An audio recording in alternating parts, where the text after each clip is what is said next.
Hey YouTube, Sean Forney here, doing a quick update video on the 1962 Honda Cub barn find.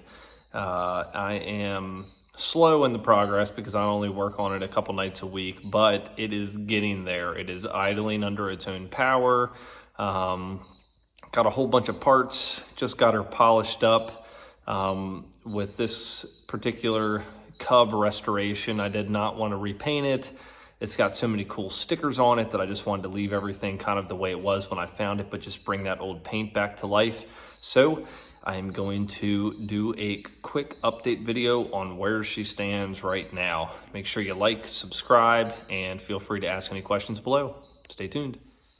Okay, here she is. Again, for those that are just tuning in, this is a 1962 Honda Cub. I won it in an auction, and it literally had sat in a barn since 1981 was the last time this thing was started.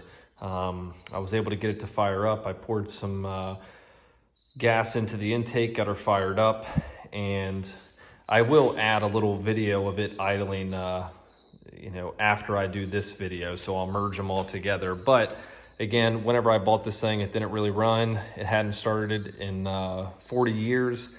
The last time it was registered was 1975, so it had been sitting in the barn all that time. And again, this thing originally started its life out in California, was brought back here to West Virginia in the late 60s. But, it's got all these cool stickers on it. Mather Air Force Base, 1963. It's got this, cool Angus beef, ANG Civil Engineering. So I did not want to repaint this thing. I literally thought it was so cool as it was. So you can see from the other video that this thing has had, I spent a lot of time today polishing this bad boy. So bringing this old paint back to life the best I could. And you can see it actually turned out really, really good. The paint is shining. So I got a whole slew of new parts. Got a new battery in here. This carb, I bought the factory rebuild kit for it, but for some reason, fuel is leaking out of the fuel on off. So I'm gonna try to make my own gasket to get it to stop, but it's at least idling and everything under its own power now. Just gotta get that little fuel leak fixed. It's gotta get new tires for it, which I have over here. I got some, I think they're called Shinkos, but went with some meaty tires on there. There's the new chain right there. This one actually has two sprockets, one for more torque if you're off-roading, and then one for, I guess they call it highway speeds back in the day.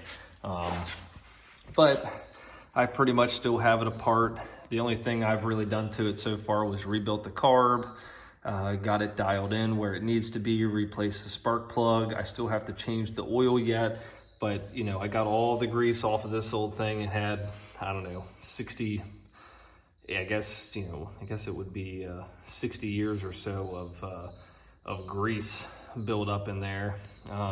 So, but this thing is just so cool, so I'm just really stoked that I was able to buy it. And it's surprising how good this thing kind of polished. It had some wear marks and everything already on it, but I probably did take a little of that paint off whenever I was buffing it with the compound. But again, this thing is just so cool.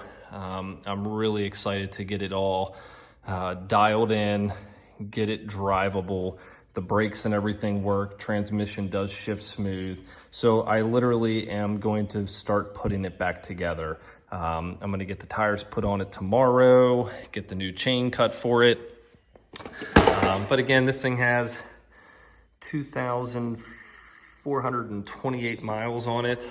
So I am actually gonna drive this thing. My office is only about 4 miles from my house, so I'm going to drive it to the office along. I drive my Ruckus sometimes to the office, but again, underneath all that grease, if you watch the other video, everything did shine up pretty well. But all that surface rust and stuff like that, and all the little scratches, to me, tell part of the history of this thing. Here in Morgan County, it spent, 60 plus years on a farm.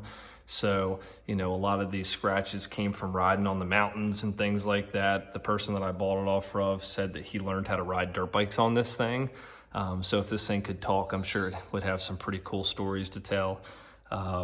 So stay tuned. I'll do another video once I get it all back together and polished up.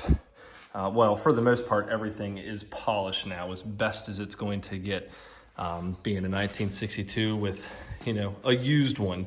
This thing was definitely rode hard and put away wet, but we are bringing it back the best we can. All the lights still work. I need to get a new bulb for the front, but everybody stay tuned. Hopefully in the next couple days, I'll have this thing put back together and we'll do some videos of us riding this bad boy. Stay tuned.